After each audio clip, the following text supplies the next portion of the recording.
Hi friends, ഏവർക്കും A to Z G കെയുടെ പുതിയൊരു സെക്ഷനിലേക്ക് സ്വാഗതം. ഇന്ന് മുതൽ നമ്മൾ ആരംഭിക്കുന്ന പുതിയ section 5 minutes four G K എന്നുള്ളതാണ്. 5 മിനിറ്റ്സ് ഫോർ ജി കെ എന്ന ഈ സെക്ഷനിൽ നമ്മൾ ചർച്ച ചെയ്യുന്നത് എന്താണെന്ന് വെച്ച് കഴിഞ്ഞാൽ നമ്മളൊരു 4 ടോപ്പിക്കുകളായിരിക്കും. ജി കെയിലെ 4 ടോപ്പിക്കുകൾ നമ്മൾ ചർച്ച ചെയ്യും. ആ ഓരോ ടോപ്പിക്കുകളും 5 മിനിറ്റ് വീതം എടുത്തുകൊണ്ട് മൊത്തത്തിൽ 4 ടോപ്പിക്കുകൾ 5 മിനിറ്റ്, അറൗണ്ട് 20 മിനിറ്റ് വരുന്ന ഒരു സെക്ഷൻ ആയിരിക്കും ഇത്. അപ്പോൾ എന്തുകൊണ്ട് ഈ സെക്ഷൻ എന്ന് വെച്ചാൽ നമ്മൾ സാധാരണഗതിയിൽ ചെയ്യുന്ന പ്രീവിയസ് ഇയർ ക്വസ്റ്റ്യൻ അനാലിസിൽ പറ്റുന്നൊരു പ്രോബ്ലം എന്ന് വെച്ചാൽ നമുക്ക് ഒരു പർട്ടിക്കുലർ കാര്യത്തെ പറ്റി ഒരുപാടൊന്നും പറയാൻ പറ്റില്ല. അപ്പൊ അത്തരത്തിലൊരു പോരായ്മ ഒഴിവാക്കിക്കൊണ്ട് പറയേണ്ട കാര്യത്തെപ്പറ്റി പറയേണ്ട കാര്യങ്ങളെല്ലാം തന്നെ ഏറെക്കുറെ എല്ലാം തന്നെ പറഞ്ഞു പോകുക എന്നൊരു ഉദ്ദേശമാണ് ഈ ഒരു 5 മിനിറ്റ്സ് ഫോർ ജി കെ സെക്ഷനിലേക്ക് കൊണ്ടുള്ള ഉദ്ദേശം. നമുക്ക് നോക്കാം ഇതെങ്ങനെ വർക്കൗട്ട് ആവാൻ നോക്കാം. നിങ്ങളുടെ അഭിപ്രായങ്ങൾ നിങ്ങൾ കമന്റ് ചെയ്യണം. അതനുസരിച്ചിട്ട് വേണം നമുക്ക് എന്താണ് ഇനി ചെയ്യേണ്ടതെന്ന് തീരുമാനിക്കും. ഓക്കെ, അപ്പൊ ഇപ്പൊ നിലവിൽ നമ്മളിപ്പോ ഈ ഒരു സെക്ഷൻ തയ്യാറാക്കിയിരിക്കുന്ന കഴിഞ്ഞ 2 എക്സാം 10th ലെവൽ പ്രിലിംസിന്റെ കഴിഞ്ഞ 2 എക്സാംസിന് ചോദിച്ചിട്ടുള്ള റിപ്പീറ്റഡ് ആയിട്ട് ചോദിച്ച ചില ചോദ്യങ്ങൾ അടിസ്ഥാനപ്പെടുത്തിയിട്ടാണ് വരാൻ പോകുന്ന പ്രിലിംസിന്, അതായത് 10th ആയിക്കോട്ടെ, +2 ആയിക്കോട്ടെ, ഡിഗ്രി ലെവൽ പ്രിലിംസ് ആയിക്കോട്ടെ, എല്ലാത്തിനും ഉപകാരപ്പെടുന്ന രീതിയിലുള്ള സെക്ഷൻ തന്നെയായിട്ടാണ് റെഡിയാക്കിയിട്ടുള്ളത്. സോ നമുക്ക് ആദ്യത്തെ ചോദ്യത്തിലേക്ക് കിടക്കാം. ആദ്യ ചോദ്യം എന്താണ്? ബാത്തിങ് സോപ്പ് നിർമ്മാണത്തിന് ഉപയോഗിക്കുന്ന പൊട്ടാസ്യം സംയുക്തവേദ. അടുത്ത ചോദ്യം, സോപ്പ് ജലത്തിൽ ലയിക്കുമ്പോൾ പ്രതലബലം കൂടുന്നോ കുറയുന്നോ എന്നൊക്കെയുള്ളതാണ്. അപ്പൊ നമുക്ക് സോപ്പ് എന്ന് പറയുന്ന ഹെഡിങ്ങിൽ പഠിക്കേണ്ട ചർച്ച ചെയ്യേണ്ട കാര്യങ്ങളെല്ലാം പറയാം. അതിനുശേഷം നമുക്ക് ഇതിന്റെ ആൻസർ എന്താണെന്നതിനെ പറ്റി ചിന്തിക്കാം. സോ നമുക്ക് നോക്കാം എന്താണ് സോപ്പ് എന്നുള്ളത്. സോപ്പ് എന്താണെന്ന് വെച്ചാൽ നമുക്ക് പറയാം. എണ്ണ അല്ലെങ്കിൽ കൊഴുപ്പ് ആൽക്കലിയുമായി പ്രവർത്തിക്കുമ്പോൾ ഉണ്ടാകുന്ന ലവണങ്ങളെ വിളിക്കുന്ന പേരാണത് സോപ്പ്. സിമ്പിൾ ആയിട്ട് പറഞ്ഞാൽ എണ്ണ അല്ലെങ്കിൽ കൊഴുപ്പ് ആൽക്കലിയുമായിട്ട് ചേരുമ്പോൾ ഉണ്ടാകുന്ന ലവണമാണെന്ത് സോപ്പ് എന്ന് പറയും സാർ. ഇനി സോപ്പ് എന്ന് പറയുന്ന സംഗതിയുമായി ബന്ധപ്പെട്ട് നമുക്ക് മനസ്സിലാക്കേണ്ട ഒരു കേസ്, ഇവിടെ സോപ്പ് എന്താണ് സോപ്പിന്റെ പണിയെന്ന് ചോദിച്ചു കഴിഞ്ഞാൽ, സോപ്പിന്റെ പണി എന്താണെന്നുള്ളത് നമുക്കറിയാം. അലക്കാനും കുളിക്കാനൊക്കെയാണ് നമ്മൾ ഉപയോഗിക്കുക. പക്ഷെ എന്തുകൊണ്ട് ഈ അലക്കുക എന്ന് പറയുന്ന പണിക്ക് സോപ്പിനെ ഉപയോഗിക്കുന്നു എന്ന് ചോദിച്ചു കഴിഞ്ഞാൽ നമ്മുടെ സാധാരണ ജലത്തിലുള്ള ഒരു പോരായ്മയാണ് അതിന് കാരണം. സാധാരണ ജലം മാത്രം ഉപയോഗിച്ചുകൊണ്ട് അലക്കിയാൽ അവിടെ ജലത്തിന് പ്രതലബലമുണ്ട്. പ്രതലബലം എന്ന് പറഞ്ഞാൽ ഒരു ദ്രാവകത്തിന്റെ പുറമേ ഉള്ള സർഫസിലുള്ള പ്രതലം ഒരു പാട പോലെ വലിഞ്ഞു നിൽക്കുന്ന ആ ഒരു സിറ്റുവേഷനെ വിളിക്കുന്നവർ, അല്ലെങ്കിൽ ആ പ്രതലത്തിലുള്ള കണികകളുടെ എനർജിയാണ് ഈ പ്രതലബലം എന്ന് പറയുന്നത്. ആ രീതിയിൽ മനസ്സിലാക്കുക. അപ്പോൾ ആ ബലം ഉള്ളത് കൊണ്ടാണ് ഈ പറയുന്ന പ്രതലം ഒരു പാട പോലെ വലിഞ്ഞു നിൽക്കുന്നത് കൊണ്ട് തന്നെയാണ് ചില ജീവികളൊക്കെ വെള്ളത്തിന്റെ മുകളിൽ കൂടെ നടന്നു പോകുന്നതാണ്. ഉറുമ്പ് പോലുള്ള വെയിറ്റ് കുറവുള്ള ജീവികളൊക്കെ വെള്ളത്തിന്റെ മുകളിൽ കൂടെ നടന്നു കൂടിയൊക്കെ പോകുന്ന നമുക്ക് കാണാം. അതുപോലെ നമ്മളവിടെ നോക്കി നടക്കത്തില്ല, അത് വേറെ കാര്യം, അത് പോട്ടെ. അപ്പോൾ ആ ബലം ഉള്ളത് കൊണ്ട് നമ്മൾ നനയ്ക്കാൻ വേണ്ടി അല്ലെങ്കിൽ കുളിക്കാൻ വേണ്ടി അല്ലെങ്കിൽ ഈ പറയുന്ന വസ്ത്രങ്ങൾ അലക്കാൻ വേണ്ടിയിട്ട് നമ്മൾ ജലം മാത്രം ഉപയോഗിച്ചാൽ, സോപ്പ് ഉപയോഗിക്കാതെ കൊണ്ട് ജലം മാത്രം ഉപയോഗിച്ചു കഴിഞ്ഞാൽ ഈ ബലമുള്ളത് കൊണ്ട് നമ്മുടെ തുണിയുടെ ഇഴകൾക്കിടയിലേക്ക് എന്ത് ചെല്ലത്തില്ല, നമ്മുടെ ജലം കടന്നു ചെല്ലത്തില്ല. അത് പ്രതലബലം കൂടുതലായതുകൊണ്ടാണ്. അതേസമയത്ത് സോപ്പ് ഉപയോഗിക്കുമ്പോൾ എന്ത് പറ്റും? ഈ പ്രതലബലം അങ്ങ് കുറയൂടാം. സോപ്പ് ഉപയോഗിക്കുമ്പോൾ പ്രതലബലം കുറയും. അങ്ങനെ പ്രതലബലം കുറഞ്ഞു കഴിയുമ്പോൾ ഈ സോപ്പ് വെള്ളത്തിന് ഇഴകൾക്കിടയിലൂടെ കടന്നു കയറാൻ സാധിക്കും.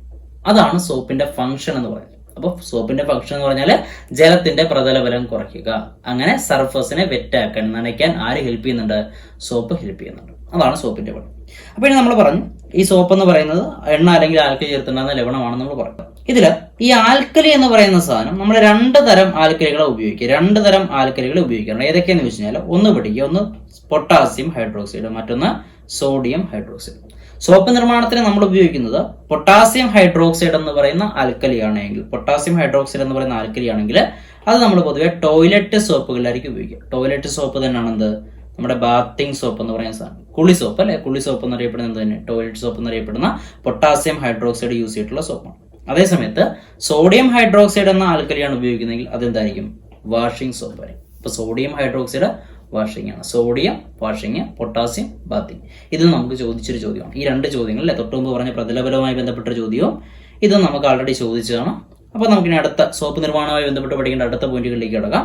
ആദ്യത്തെ പോയിന്റ് ഇവിടെ കിടക്കുന്നു, സാപ്പോണിഫിക്കേഷൻ. എന്താണ് സാപ്പോണിഫിക്കേഷൻ? സോപ്പ് നിർമ്മാണ പ്രക്രിയയെ വിളിക്കുന്ന പേരാണത് സാപ്പോണിഫിക്കേഷൻ. അവിടെ പഠിക്കുക, സോപ്പ് നിർമ്മാണ പ്രക്രിയ സാപ്പോണിഫിക്കേഷൻ ആണെങ്കിൽ സോപ്പ് നിർമ്മിക്കുന്ന വ്യാവസായിക പ്രക്രിയ ഏതാന്ന് ചോദിച്ചാൽ അത് ഹോട്ട് പ്രോസസ് ആണ്. അപ്പൊ സോപ്പ് നിർമ്മിക്കുന്ന പ്രോസസ് നമുക്ക് എന്ത് പറയാം? സാപ്പോണിഫിക്കേഷൻ എന്ന് പറയാം. എന്നാൽ വ്യാവസായികമായി സോപ്പ് നിർമ്മിക്കുന്ന പ്രക്രിയ എന്ത് വിളിച്ചോണം? അത് ഹോട്ട് പ്രോസസ് എന്ന് വേണം വിളിക്കാം. ഇനി സോപ്പ് നിർമ്മാണത്തിലെ ഒരു സ്റ്റേജ് ആണ് ഇത്, സാൾട്ടിങ് ഔട്ട് എന്ന് പറയുന്ന സാധനം. ഈ സാൾട്ടിങ് ഔട്ട് എന്തുമായി ബന്ധപ്പെട്ടിരിക്കുന്നു ചോദിച്ചാൽ എന്താന്ന് പറഞ്ഞേക്കുക, അത് സോപ്പ് നിർമ്മാണവുമായി ബന്ധപ്പെട്ട സംഗതിയാണെന്ന് പറയുക. ഇനി എന്താണ് സാൾട്ടിങ് ഔട്ട് എന്ന് ചോദിച്ചു കഴിഞ്ഞാൽ, സാൾട്ട് എന്ന് പറഞ്ഞാൽ എന്താണ്? സാൾട്ട് എന്ന് പറഞ്ഞാൽ ഉപ്പാണ്, NaCl അല്ലെ, സോഡിയം ക്ലോറൈഡ്. അപ്പോൾ ഈ സോപ്പ് നിർമ്മാണത്തിലെ ഒരു സ്റ്റേജാണ് സാൾട്ടിങ് ഔട്ട് എന്ന് ഞാൻ ആൾറെഡി പറഞ്ഞു കഴിഞ്ഞു. സോപ്പ് നിർമ്മാണം നമ്മൾ ചെയ്ത് കഴിയുമ്പോൾ, അതായത് സോപ്പ് എന്ന് പറയുമ്പോൾ നമ്മൾ ആൾറെഡി പറഞ്ഞു എണ്ണയും ഈ പറയുന്ന എണ്ണ അല്ലെങ്കിൽ കൊഴുപ്പ് ആൽക്കലിയും കൂടെ ചേരുമ്പോൾ ഉണ്ടാകുന്ന ലവണമാണ് നമ്മൾ പറയുന്നത്. അപ്പൊ എണ്ണയും ആൽക്കലിയും കൂടെ നമ്മൾ ചേർത്ത് കഴിഞ്ഞിട്ട് ഈ ലവണം ഉണ്ടാക്കുന്ന സമയത്ത് നമുക്ക് കിട്ടാൻ പോകുന്ന പ്രോഡക്റ്റ് എന്ന് പറഞ്ഞാൽ അതിൻ്റെ അകത്ത് 2 കൂട്ടരുകൾ. ഒന്ന് ഈ പറയുന്ന സോപ്പ് ഉണ്ടാവും. ഓക്കെ, സോപ്പ് ഉണ്ടാവും. അതിനോടൊപ്പം മറ്റൊരാളും കൂടെ കാണും. അവനാണ് ആര്? ഗ്ലിസറിൻ. കിട്ടിയായിരുന്നു. അപ്പൊ സോപ്പും ഗ്ലിസറിനും കൂടെ ചേർന്നായിരിക്കും, ഒരുമിച്ചായിരിക്കും നമുക്ക് അവിടെ കിട്ടാൻ പോകുന്നത്. സോപ്പ് നിർമ്മാണത്തിന്റെ എൻഡിൽ നമുക്ക് കിട്ടാൻ പോകും. അപ്പൊ ഈ സോപ്പും ഗ്ലിസറിനും കൂടെ കൂട്ടിക്കുഴച്ച് വെച്ചാൽ ശരിയാവും. നമുക്ക് എന്ത് ചെയ്യണം? നമുക്ക് ഇതിന്റെ രണ്ടിനെയും രണ്ടാക്കണ്ടേ. അങ്ങനെ രണ്ടിനെയും രണ്ടാക്കാൻ വേണ്ടിയിട്ട് നമ്മൾ എന്ത് ഉപയോഗിക്കും? ഈ സോപ്പും ഗ്ലിസറിനും കൂടെ ചേർന്നുള്ള ഈ മിക്സറിൽ നിന്ന് രണ്ടിനെയും രണ്ടാക്കാൻ വേണ്ടിയിട്ട് നമ്മൾ എന്ത് ഉപയോഗിക്കും? ഈ NaCl എന്ന് പറയുന്ന സാൾട്ട് ഉപയോഗിക്കും, ഉപ്പ് ഉപയോഗിക്കും. ഓക്കെ, ഉപ്പ് അല്ലെങ്കിൽ സാൾട്ട് ഉപയോഗിച്ച് കഴിയുമ്പോൾ ഇത് രണ്ടും രണ്ടാവും. സോ സാൾട്ടിങ് ഔട്ട് എന്ന് പറയുന്ന പ്രക്രിയ എന്താണെന്ന് ചോദിച്ചു കഴിഞ്ഞാൽ ഉപ്പ് ഉപയോഗിച്ചുകൊണ്ട്, സാൾട്ട് ഉപയോഗിച്ചുകൊണ്ട് നമ്മുടെ സോപ്പ് നിർമ്മാണത്തിലെ എൻഡ് പ്രൊഡക്റ്റുകളായ സോപ്പിനെയും ഗ്ലിസറിനെയും വേർതിരിക്കുന്ന പ്രക്രിയ വിളിക്കുന്നവരാണത് സാൾട്ടിങ് ഔട്ട്. അപ്പൊ സാൾട്ടിങ് ഔട്ടിന് എന്താണ് ഉപയോഗിക്കുന്നത് വെച്ചാൽ നമുക്കറിയാം, സാൾട്ടാണ്, ഉപ്പാണ്. സാൾട്ടിങ് ഔട്ട് സോപ്പ് നിർമ്മാണ പ്രക്രിയയിലെ ഒരു സ്റ്റേജാണ് നമ്മൾ പഠിച്ചു വെച്ചേക്കുക. അടുത്ത് നമ്മൾ പറഞ്ഞു ഈ പറയുന്ന സോപ്പ് എന്ന് പറയുന്ന ഒരു ലവണമാണെന്ന് പറഞ്ഞല്ലേ. ആ ലവണത്തിന്റെ അളവ് കൂടുകയും കുറയുകയും ചെയ്യുന്നതനുസരിച്ചിട്ട് സോപ്പിന്റെ ഗുണമേന്മ വ്യത്യാസപ്പെടും. ലവണത്തിന്റെ അളവ് കൂടുതലാണെങ്കിൽ സോപ്പിന്റെ ഗുണവും കൂടുതലായിരിക്കും. സോപ്പ് കുറച്ചുകൂടി നല്ല സോപ്പായിരിക്കും.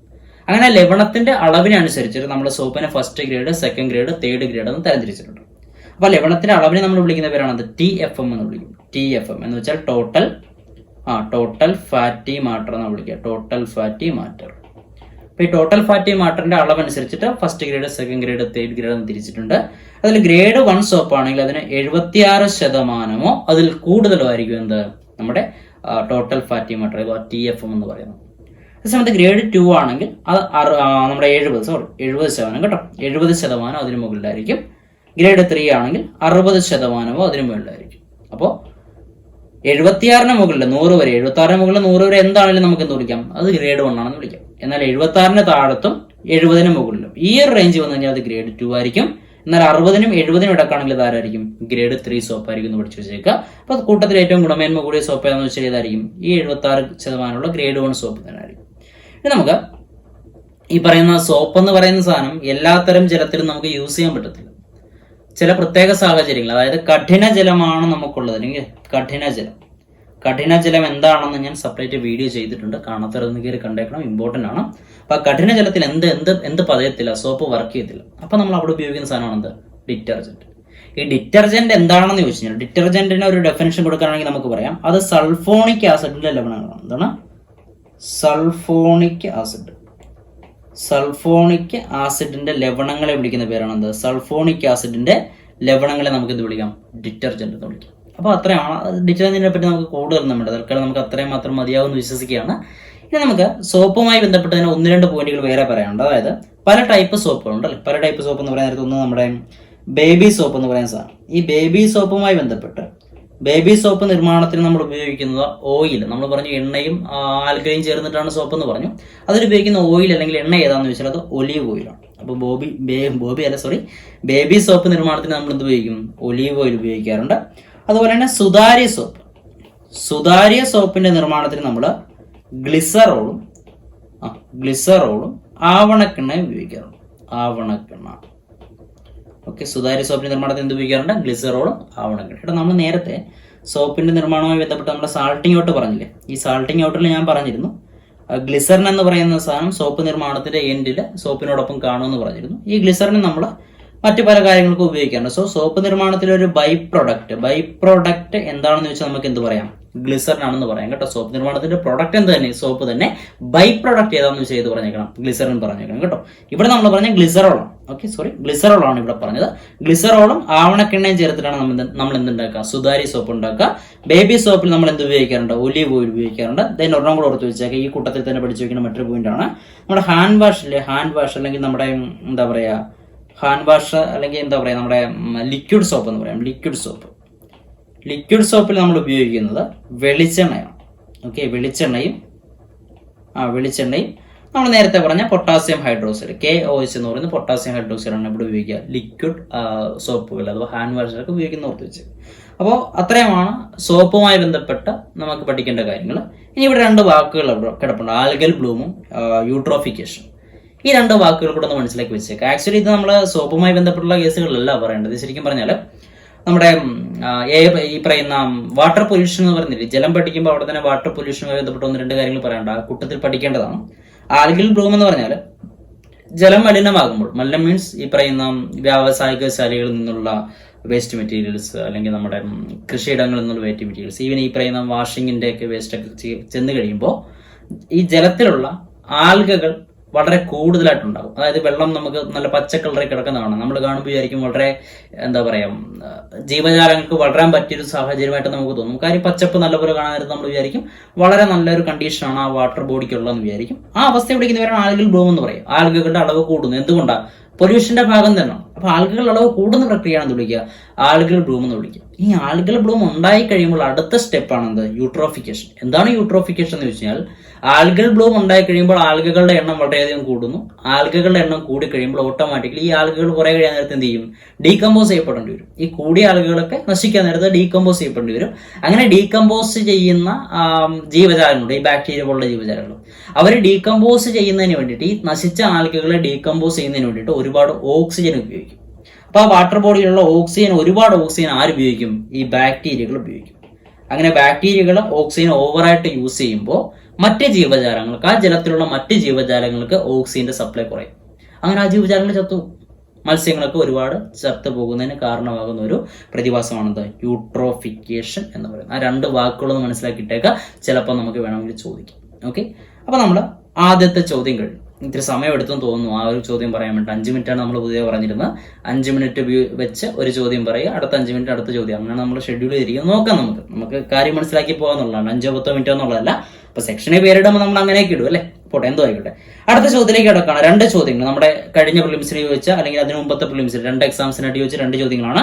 ബംഗാൾ ഉൾക്കടൽ നദീവ്യൂഹത്തിൽ പെടാത്ത നദി ഏത്? അടുത്തത് അറബിക്കടൽ നദീവ്യൂഹത്തിൽ ഉൾപ്പെടാത്ത നദി ഏത്? 2 ചോദ്യങ്ങളുണ്ട്. ഇതിന്റെ ഉത്തരം നമുക്ക് അവസാനം പറയാം. അതായത് ടോപ്പിക്ക് തീർത്തതിന് ശേഷം അവസാനം പറയാം. തൊട്ട് മുമ്പത്തെ ചോദ്യത്തിന്റെ ഉത്തരം നമ്മൾ ക്ലാസ്സിനിടക്ക് പറഞ്ഞിട്ടുണ്ട്, എങ്കിലും ആ ചോദ്യത്തിൽ നമ്മൾ മാർക്ക് ചെയ്തിട്ടില്ല. അത് നമുക്ക് അവസാന സെക്ഷൻ വരുന്നുണ്ട്, അപ്പൊ നമുക്ക് പറയാം. അപ്പോൾ നദീവ്യൂഹങ്ങളാണ് നമ്മൾ ചർച്ച ചെയ്യാൻ പോകുന്നത്. അപ്പൊ ആദ്യം മനസ്സിലാക്കുക, ബംഗാൾ ഉൾക്കടൽ എന്ന് പറയുന്ന റൈറ്റ് സൈഡിൽ ഒരു കടലും അറബിക്കടൽ എന്ന് പറയുന്ന ലെഫ്റ്റ് സൈഡിൽ ഒരു കടലുമുണ്ട്. നമ്മുടെ ഇന്ത്യയിൽ നിന്ന് ഒഴുകി പോകുന്ന പല നദികളും ബംഗാൾ ഉൾക്കടലിലേക്കും അറബിക്കടലിലേക്കും ഒക്കെ ആയിട്ട് വന്ന് പതിക്കുന്നുണ്ട്. അപ്പൊ ബംഗാൾ ഉൾക്കടൽ വ്യൂഹത്തിൽപ്പെട്ട നദികൾ ഏതൊക്കെയെന്ന് വെച്ചാൽ ബംഗാൾ ഉൾക്കടൽ വന്ന് പതിക്കുന്ന നദികളെന്നും അറബിക്കടൽ വ്യൂഹത്തിൽ പെടുന്ന നദികളെന്ന് വെച്ചാൽ അറബിക്കടൽ വന്ന് പതിക്കുന്ന നദികളെന്നും മാത്രമേ അർത്ഥമുള്ളൂ. സോ നമുക്കത് നോക്കാം, ഏതൊക്കെ നദികളാണെന്ന് അറിഞ്ഞാൽ കാര്യം തീരാവുന്നുള്ളൂ. നമ്മൾ ആൾറെഡി ചർച്ച ചെയ്തിട്ടുള്ളതാണ്. ഈ സെയിം മാപ്പ് നമ്മൾ ഹിമാലയൻ നദികളെ പറ്റി ചർച്ച ചെയ്തപ്പോൾ നമ്മൾ പറഞ്ഞിട്ടുള്ളതാണ്. സോ ഇവിടെ ഈ ഒരു ഫിഗറിൽ നമ്മൾ ആദ്യം കണ്ട ആദ്യത്തെ ഫിഗറിലെ എല്ലാ നദികളും, ഇന്ത്യയിലെ പ്രധാനപ്പെട്ട നദികളെല്ലാം ഇതിനകത്ത് വരച്ചിട്ടുണ്ട്. ഇതിലെ റൈറ്റ് സൈഡിലേക്ക് ഒഴുകുന്ന, അഥവാ കിഴക്ക് ഭാഗത്തേക്ക് ഒഴുകുന്ന ബംഗാൾ ഉൾക്കടലിൽ വന്ന് പതിക്കുന്ന നദികളെ മാത്രമാണ് ഞാൻ ഇവിടെ ഇപ്പോൾ മാർക്ക് ചെയ്തിട്ടുള്ളത്. ഏതൊക്കെയാണെന്ന് വെച്ചാൽ ഈ കാണുന്നത് നമ്മുടെ ബ്രഹ്മപുത്രയാണ്. സാങ്പോ എന്നറിയപ്പെട്ടിട്ട് നമ്മുടെ ഈ നദി ഇതിലും വഴി വന്നിട്ട് ഇവിടെ വന്ന് പതിക്കാറുണ്ട്. ഏതൊക്കെയാണ് ഈ പറയുന്ന ബ്രഹ്മപുത്രയുടെ പോഷകനദികൾ? നിങ്ങൾക്ക് നോക്കാം. തീസയുണ്ട്, മാനസുണ്ട്, സുബൻസിരിയുണ്ട്, ലോഹിത്തുണ്ട്. ഇതൊക്കെ ബ്രഹ്മപുത്രയുടെ പോഷകനദികളാണ്. സോ ബ്രഹ്മപുത്ര ഇവിടെ പതിക്കുന്നുണ്ട്, ബംഗാൾ ഉൾക്കടൽ പതിക്കുന്നുണ്ട്. സോ ബംഗാൾ ഉൾക്കടൽ വ്യൂഹത്തിൽപ്പെട്ട നദിയാണത് ബ്രഹ്മപുത്ര. അടുത്ത് നോക്കുക, ഈ കാണുന്നത് നമ്മുടെ ഗംഗയാണ്. ഗംഗയുടെ പോഷകനദികൾ ഏതൊക്കെയാ? യമുനയുണ്ട്, യമുനയിലേക്ക് വരുന്ന ചമ്പൽ, ബെത്വ, കെന്ന, സോണ, അതുപോലെ തന്നെ ടോൺസ് എന്ന് പറയുന്ന ഒരു നദിയുണ്ട്. ഇവിടെ ഈ ഫിഗറിലില്ല, വാട്ട് എവർ ഇറ്റ് ഈസ്. അപ്പോൾ ഈ നദികളൊക്കെ എങ്ങോട്ട് വരുന്നുണ്ട്? നമ്മുടെ ഈ പറയുന്ന ഹൂഗ്ലി നദി, ദാമോദർ നദി, ഘാഗ്ര, ഗോമതി, ഗാണ്ടക്ക്, കോസി, ഈ നദികളെല്ലാം ഇതെല്ലാം എങ്ങോട്ട് വരുന്നുണ്ട്? ബംഗാൾ ഉൾക്കടലിലേക്ക് വരുന്നുണ്ട്. സോ പൊതുവെ പറഞ്ഞാൽ ഗംഗയും ഗംഗയുടെ പോഷക നദികളും ബ്രഹ്മപുത്രയുടെ പോഷക നദികളും എവിടെ വരുന്നുണ്ട്? നമ്മുടെ ബംഗാൾ ഉൾക്കടലിൽ വരുന്നുണ്ട്. ദെൻ ഇവിടെ ഉപദ്വീപീയ നദികളിൽ മഹാനദിയുണ്ട്, ഗോദാവരിയുണ്ട്, കൃഷ്ണയുണ്ട്, ദെൻ നമ്മുടെ കാവേരി ഉണ്ട്. ഇതുപോലുള്ള നദികളെല്ലാം ബംഗാൾ ഉൾക്കടൽ വ്യൂഹത്തിൽപ്പെട്ടതാണ്. അപ്പൊ പറയാനാണെങ്കിൽ ഏതൊക്കെ പറയാം നമുക്ക്? ബ്രഹ്മപുത്രയുണ്ട്, ഗംഗയുണ്ട്, മഹാനദി, ഗോദാവരി, കൃഷ്ണ, കാവേരി. ഇതെല്ലാം ബംഗാൾ ഉൾക്കടൽ നദീവ്യൂഹത്തിൽപ്പെട്ട നദികളാണെന്ന് മനസ്സിലാക്കുക. ബംഗാൾ ഉൾക്കടൽ നദീവ്യൂഹം എന്ന് പറയുമ്പോൾ ഇത് പടിഞ്ഞാറല്ല കിഴക്കാണ്. അപ്പൊ കിഴക്കോട്ട് ഒഴുകുന്ന നദികളായിട്ട് നമുക്ക് ആരെ പഠിച്ചു വെക്കേണ്ടി വരും? ഈ നദികളെയൊക്കെ പഠിച്ചു വെക്കേണ്ടി വരും എന്ന് ഓർത്ത് വെച്ചേക്കും. ഇത് സ്ഥിരം ചോദ്യമാണ്. ഇതിനു മുമ്പൊക്കെ ചോദിച്ചിട്ടുണ്ട്. കിഴക്കോട്ട് ഒഴുകുന്ന ഏത്, പടിഞ്ഞാട്ട് ഒഴുകുന്ന എന്നൊക്കെ പറഞ്ഞ് ചോദിച്ചിട്ടുണ്ട്. സോ നമുക്കിനി അടുത്ത സൈഡ്, ലെഫ്റ്റ് സൈഡിലേക്ക് അറബിക്കടൽ വ്യൂഹത്തിൽപ്പെട്ട അല്ലെങ്കിൽ അറബിക്കടലിലേക്ക് വന്ന് പതിക്കുന്ന നദികൾ നോക്കാം. പ്രധാനമായിട്ടും ആരാണ്? നമ്മുടെ സിന്ധു നദിയാണ്. ദാ പോകുന്നത്, ഇതാണ് നമ്മുടെ സിന്ധു നദി. ഇന്ത്യയിൽ നിന്ന് ഉത്ഭവിച്ച്, നമ്മുടെ ടിബറ്റിൽ നിന്ന് ഉത്ഭവിച്ച് ഇന്ത്യയിലൂടെ ഒഴുകി നമ്മുടെ പാകിസ്ഥാനിൽ ചെന്നിട്ട് കറാച്ചിയുടെ ആ ഭാഗത്ത് വെച്ചിട്ട് നമ്മുടെ അറബിക്കടലിൽ വന്ന് പതിക്കുന്ന നദിയാണിത്. അറബിക്കടലിൽ വന്ന് പതിക്കുന്ന നദി ഏതാണ്? നമ്മുടെ സിന്ധു നദിയാണ്. അതിന്റെ പോഷക നദികൾ നമുക്കറിയാം. ഝലം, ചിനാബ്, രവി, ബിയാസ്, സത്ലജൊക്കെയാണ്. ഝലം, ചിനാബ്, രവി. ഈ കാണുന്ന ഈ റെഡ് കളർ, ഇപ്പൊ ഞാൻ ആ റെഡ് കളറിൽ വരച്ച് കാണിച്ച ആ പോർഷനൊക്കെ പറയുന്ന നമ്മുടെ സിന്ധു നദിയുടെ പോഷക നദികളാണ്. then അത് കൂടാതെ കൊണ്ട് പറയാനാണെങ്കിൽ നമ്മുടെ നർമ്മദ, താപ്തി ഇതുപോലുള്ള നദികളൊക്കെ. ഈ പെൻഗംഗ ഇങ്ങോട്ടാണ് പോകുന്നത് കേട്ടോ. ഇവിടെ എഴുതി വെച്ചിരിക്കുന്നത് വിചാരിക്കരുത്. പെൻഗംഗയും ഗോദാവരിയൊക്കെ ഇപ്പുറത്തേക്കാണ് പോകുന്നത്. അപ്പൊ നർമ്മദയും താപ്തിയൊക്കെ ഇങ്ങോട്ട് നമ്മുടെ അറബിക്കടലിലേക്കാണ് വരിക. ഇതെനിക്ക് തോന്നുന്നു നമ്മുടെ സബർമതി ആയിരിക്കാം. ആ കാണുന്ന സബർമതി ആയിരിക്കും. അവിടെ പേര് കൊടുത്തിട്ടില്ല അവര്. ടെക്സ്റ്റ് ബുക്കിലുള്ള ഒരു ഫോട്ടോ ആണ് കേട്ടത്. പിന്നെ നമ്മുടെ ഇവിടെ നമ്മുടെ ഗോവയ്ക്ക് പറ്റിയായിട്ട് നമ്മുടെ സുവാരി, മണ്ടോവി, കേരളത്തിലാണെങ്കിൽ നമ്മുടെ പെരിയാർ, ഇതുപോലുള്ള നദികളൊക്കെ എങ്ങോട്ടാണ്? അറബിക്കടലിലേക്കാണ്. കേരളത്തിലെ 41 നദികളും അല്ലെ, കേരളത്തിലെ 44 നദികളിൽ പടിഞ്ഞാറോട്ട് ഒഴുകുന്ന 41 നദികൾ എങ്ങോട്ട് തന്നെയാണ്? അറബിക്കടലിലേക്ക് തന്നെയാണ് വന്ന് പതിക്കുക. അതേസമയത്ത് 3 നദികൾ ആരൊക്കെയാണ്? നമ്മുടെ കബനി, ഭവാനി, പാമ്പാർ, ഈ 3 പേര് നമ്മുടെ കാവേരിയിൽ വന്ന് പതിച്ചിട്ട് അവരെങ്ങോട്ട് പോകുന്നുണ്ട്? ബംഗാൾ ഉൾക്കടൽ വ്യൂഹത്തിന്റെ ഭാഗമാണെന്ന് മനസ്സിലാക്കി വെച്ചേക്കുക. സോ അത്രയുമാണ് അതിന്റെ അകത്ത് മനസ്സിലാക്കാനുള്ളത്. ഇപ്പൊ നിങ്ങൾക്ക് ഏകദേശം ഐഡിയ കിട്ടിക്കാണും. ഈ ആ ചോദ്യങ്ങൾക്ക് ഉത്തരം എഴുതാൻ നിങ്ങൾ പ്രാപ്തരായിട്ടുണ്ടെന്നാണ് ഞാൻ വിശ്വസിക്കുന്നത്. ഇനി നമുക്ക് ഈ കൂട്ടത്തിലൊന്നും പെടാത്ത മറ്റൊരു നദിയും കൂടെ ഒന്ന് ഓർത്ത് വെച്ചേക്കുക. അത് ലൂണിയാണ്. ലൂണി എന്ന് പറയുന്ന നദി ഒരു കടലിലും ചെന്ന് പതിക്കാത്ത ഇന്ത്യയിലെ ഏക നദിയാണ് ഇത്, ലൂണി. അത് ബംഗാൾ ഉൾക്കടൽ വ്യൂഹത്തിലോ അറബിക്കടൽ വ്യൂഹത്തിലോ പെടുന്നില്ല. പക്ഷെ അവൻ എങ്ങോട്ട് ഒഴുകുന്നുണ്ട്? പടിഞ്ഞാറോട്ട് ഒഴുകുന്നുണ്ട്. അപ്പൊ പടിഞ്ഞാറോട്ട് ഒഴുകുന്ന നദി വെച്ചാൽ ഇത് പറയാം, ലൂണി പറയാം. അപ്പൊ ലൂണി എന്ന് പറയുന്നത് എവിടാണ്? നമ്മുടെ റാൻ ഓഫ് കച്ചിന് സമീപത്ത് വെച്ച് അപ്രത്യക്ഷമാകുകയാണെന്നൊക്കെയാണ് പറയുക. ചില ബുക്കുകളിൽ രാജസ്ഥാനിലെ പുഷ്കർ തടാകത്തിൽ വന്ന് പതിക്കുന്നുണ്ടെന്നും പറയുന്നുണ്ട്. എന്തു തന്നെ ആയാലും കടലിൽ പതിക്കാത്തൊരു നദിയാണ് ഇത്, ലൂണി എന്ന് പറയുന്നത്. കരബന്ധിതമായ നദിയെന്നും സാൾട്ട് റിവർ എന്നൊക്കെ അറിയപ്പെടുന്ന നദിയാണിത്, ലൂണി എന്ന് പറയുന്ന നദി. മരുഭൂമിയിലൂടെ ഒഴുകുന്ന നദിയാണിത്, ലൂണി എന്ന നദി. ഓക്കെ, അപ്പൊ അത്രയും കൊണ്ട് നമുക്ക് ആ ഒരു ടോപ്പിക്കിൽ നിന്ന് അത്യാവശ്യം വേണ്ട കാര്യങ്ങളെല്ലാം ആയിട്ടുണ്ട്. ഇനി അടുത്തത് മനുഷ്യരിൽ രൂപം കൊള്ളുന്ന സ്ഥിര ദന്തങ്ങളുടെ എണ്ണം. പല്ലുകളുമായി ബന്ധപ്പെട്ട് 2 ചോദ്യങ്ങൾ ചോദിച്ചിരുന്നു. അടുത്ത ചോദ്യം മനുഷ്യരിൽ എത്ര തരം പല്ലുകളാണുള്ളതെന്ന്. സോ നമുക്ക് അതുമായി ബന്ധപ്പെട്ട് അറിയേണ്ട കാര്യങ്ങൾ നോക്കാം. പല്ലുകളുമായി ബന്ധപ്പെട്ട് നമ്മുടെ ടെക്സ്റ്റ് ബുക്കിലുള്ള ഫിഗർ, നേരത്തെ നമ്മൾ നദികളുടെ കേസിൽ പറഞ്ഞ പോലെ തന്നെ ടെക്സ്റ്റ് ബുക്കിലുള്ള കുറച്ച് കാര്യങ്ങൾ തന്നെ എടുത്തിടാം. പല്ലുകൾ 4 തരം പല്ലുകളാണ് മനുഷ്യനുള്ളത്. അത് നിങ്ങൾക്ക് ഈ ഫിഗർ കാണുമ്പോൾ മനസ്സിലാവും ഏതൊക്കെയാണ്. ഉളിപ്പല്ലുണ്ട്, കോമ്പല്ലുണ്ട്, അഗ്രചർവണകമുണ്ട്, ചർവണകമുണ്ട്. അപ്പൊ അത്തരത്തിലും 4 തരം പല്ലുകളാണ് മനുഷ്യനുള്ളതെന്ന് മനസ്സിലാക്കുക. അപ്പൊ ആദ്യത്തെ നമ്മൾ നേരത്തെ പറഞ്ഞ ചോദ്യങ്ങൾ ഒരു ചോദ്യത്തിന്റെ ഉത്തരമായിട്ടുണ്ട്. 4 തരം പല്ലുകളാണുള്ളത്. ഏതൊക്കെയാണ്? ഉളിപ്പല്ല്. ഉളിപ്പല്ലിന്റെ പണി എന്താണെന്ന് പഠിച്ചു വയ്ക്കുക. ആഹാരം കടിച്ചു മുറിക്കുന്നതിന് സഹായിക്കുന്ന പല്ലാണ് ഇത്, ഉളിപ്പല്ല്. ഫ്രണ്ടിലുള്ള ആ പല്ലാണ് ഉളിപ്പല്ല് എന്ന് പറയുന്നത്. കടിച്ചു മുറിക്കാൻ സഹായിക്കുന്നുണ്ട്. എന്നാൽ ആഹാരം കടിച്ചു കീറാൻ സഹായിക്കുന്ന പല്ലാണ് ഇത്. കടിച്ചു കീറാൻ സഹായിക്കുന്ന പല്ലാണ് കോമ്പല്ല്. അതായത് മാംസ ബുക്കുകളിൽ കാണുന്നു, അല്ലെങ്കിൽ എന്താ പറയാ, സസ്യബുക്കുകളിൽ കാണപ്പെടാത്ത, സസ്യബുക്കുകളിൽ ഇല്ലാത്ത ഒരു പല്ലാണ് ഇത്, കോമ്പല്ല് എന്ന് പറയുന്നത്. ആഹാരത്തെ കടിച്ച് കീറാൻ സഹായിക്കുന്ന പല്ലാണ് ഇത്, കോമ്പല്ല് എന്ന് പറയുന്നത്. ദെൻ ബാക്കി വരുന്ന അഗ്രചർവണകവും ചർവണകവും 2 കൂട്ടരും ചവച്ചരയ്ക്കാൻ അല്ലെങ്കിൽ ചവയ്ക്കാൻ സഹായിക്കുന്ന പല്ലുകളാണ് ഇതൊക്കെ. പ്രീ മോളാർ അല്ലെങ്കിൽ മോളാർ എന്നൊക്കെ പറയുന്ന ചർവണകവും അഗ്രചർവണകവും. ഓക്കെ, അതുകൊണ്ട് പല്ലുകളുടെ ആ ഡിവിഷൻ കഴിഞ്ഞു. ഇനി നമുക്ക് പല്ലിന്റെ ഘടനയുമായി ബന്ധപ്പെട്ട് കുറച്ച് കാര്യങ്ങൾ മനസ്സിലാക്കാനുണ്ട്. ഈ പറയുന്ന പല്ലിന്റെ ഘടന എന്ന് പറയുമ്പോൾ നമ്മൾ പല്ലിന്റെ ആ ഒരു എന്താ പറയാ, ക്രോസ് സെക്ഷനിൽ നമ്മൾ അതിനെ ദന്തമകുടമെന്നും ദന്തഗളമെന്നും ദന്തമൂലമെന്നും 3ആയിട്ട് തിരിച്ചിട്ടുണ്ട്. ഏറ്റവും മുകളിലാണ് ദന്തമകുടം, ഏറ്റവും താഴത്ത് ദന്തമൂലമാണ്, ഇടക്ക് വരുന്ന പോർഷനാണ് ദന്തഗളം എന്ന് പറയുന്നത്. അപ്പൊ ഇതില് പ്രധാനമായിട്ടും ഓരോ പോർഷൻസ് അവർ പറഞ്ഞിട്ടുണ്ട്. ഇനാമൽ എന്ന് പറയുന്ന ഭാഗം വളരെ ഇമ്പോർട്ടന്റ് ആണ്. ഇനാമൽ നമുക്കറിയാം മനുഷ്യശരീരത്തിലെ ഏറ്റവും കടുപ്പമേറിയ ഭാഗമാണ് ഇത്, ഇനാമൽ നിർജീവമായ ഭാഗമാണെന്നും വെള്ള നിറമാണെന്ന് ഓർത്തേക്കണം. പല്ല് നിർമ്മിക്കപ്പെട്ടിരിക്കുന്ന നിർജീവമായ കല ഏതാന്ന് ചോദിച്ചാൽ ഇത് പറയണം, ഇനാമൽ പറയണം. എന്നാൽ പല്ല് നിർമ്മിച്ചിരിക്കുന്ന ജീവനുള്ള കല ഏതാന്ന് വെച്ചാൽ ഇത് പറയണം, അത് ഡെൻഡൈൻ ആണ്. ഓക്കെ, അപ്പൊ ഡെൻഡൈനും ഇനാമലും തിരിഞ്ഞു പോരുത്. ഡെൻഡൈൻ എന്ന് പറയുന്ന പല്ല് നിർമ്മിച്ചിരിക്കുന്ന ജീവനുള്ള കലയാണ് ഡെൻഡൈൻ. എന്നാൽ പല്ല് നിർമ്മിച്ചിരിക്കുന്ന നിർജീവമായ കലയാണ് ഇത്, ഇനാമൽ എന്ന് പറയുന്നത്. ദെൻ പല്ലില് നമ്മുടെ രക്തക്കുഴലുകളും ലിംഫ് വാഹികളും നാഡീതന്തുക്കളും കാണപ്പെടുന്ന എവിടാന്ന് വെച്ച് കഴിഞ്ഞാൽ പൾപ്പിലാണ്, അല്ലെങ്കിൽ പൾപ്പ് ക്യാവിറ്റിയിലാണ് കാണപ്പെടുന്നത് ഓർത്ത് വെച്ചത്. ഓക്കെ, അത് അതിന്റെ ഉള്ളിലുള്ള അടുത്ത പോർഷൻ. നിങ്ങൾക്ക് ആ ഫിഗർ കാണാം. ഫിഗറിൽ നിങ്ങൾക്ക് ഇവിടെ കാണാം എന്താണ് പൾപ്പ് ഏതാണെന്നുള്ളത് നിങ്ങൾക്ക് ഏകദേശം ഐഡിയ കിട്ടുന്നുണ്ടെന്ന് എനിക്കറിയാം. അതൊന്ന് നോക്കി വെച്ചേക്കണം. ഈ ഫിഗർ ഒന്ന് നോക്കിയേക്കണേ. അടുത്ത സിമന്റം എന്ന് പറയുന്നത് ചോദിച്ചിട്ടുള്ളതാണ്. എന്താണ്? മോണയിലെ കുഴികളിൽ പല്ലിനെ ഉറപ്പിച്ച് നിർത്തുന്ന കാൽസ്യം അടങ്ങിയ യോജകലയാണ് എന്ത്, സിമന്റം എന്ന് പറയുന്നത്. അപ്പൊ സിമന്റത്തിൽ കാൽസ്യം ഉണ്ട്. അവൻ എന്താ ചെയ്യുക? മോണയിലെ കുഴികളിൽ പല്ലിനെ ഉറപ്പിച്ച് നിർത്തുന്ന ആരാന്ന് വെച്ചാൽ ആരാന്ന് പറഞ്ഞേക്കണം, സിമന്റം ആണെന്ന് പറഞ്ഞേക്കണം. അടുത്ത നമുക്ക് ഈ പല്ലുമായി ബന്ധപ്പെട്ട് നമ്മൾ പറഞ്ഞു 4 തരം പല്ലുകളുണ്ടെന്ന് പറഞ്ഞിരുന്നു. ആ പല്ലുകൾ ഏതൊക്കെയാണെന്ന് വെച്ച് കഴിഞ്ഞാൽ നമുക്കറിയാം. ഉളിപ്പല്ലുണ്ട്, കോമ്പല്ലുണ്ട്, അഗ്രചർവണമുണ്ട്, ചർവണമുണ്ടെന്ന് പറഞ്ഞു. ഇതിന്റെയൊക്കെ എണ്ണവും കൂടെ പഠിച്ചിരിക്കും. ഉളിപ്പല്ല് 8 എണ്ണമാണ്, കോമ്പല്ല് 4 എണ്ണം, അഗ്രചർവണം 8 എണ്ണം, ചർവണകം 12 എണ്ണം. ഇനി ഇതിനെ നമ്മൾ ഈ പറയുന്ന എല്ലാത്തിനും നമുക്ക് 4 കൊണ്ട് ഡിവൈഡ് ചെയ്യാൻ പറ്റുന്ന നമ്പേഴ്സ് ആണ് അല്ലേ. സോ ഇവരുടെ ഒരു റേഷ്യോ എടുത്തു കഴിഞ്ഞാൽ ഏതൊക്കെ എത്രയൊക്കെ ഉണ്ടെന്ന് ഒരു റേഷ്യോ എടുത്തു കഴിഞ്ഞാൽ നമുക്ക് എല്ലാത്തിനും 4 കൊണ്ട് ഡിവൈഡ് ചെയ്ത് കഴിഞ്ഞാൽ 8നെ 4 കൊണ്ട് ഡിവൈഡ് ചെയ്താൽ 2 വരും. ഇവിടെ 4 കൊണ്ടാണെങ്കിൽ 1 വരും. ഇവിടെ 2 വരും. ഇവിടെ 3 വരും അല്ലെ. 3 ആണ് 12. സോ 2 1 2 3. ഈ സംഗതിയെ വിളിക്കുന്ന പേരാണ് മനുഷ്യന്റെ ദന്തവിന്യാസം എന്ന് വിളിക്കും. ഇത് വിളിക്കും ദന്തവിന്യാസം.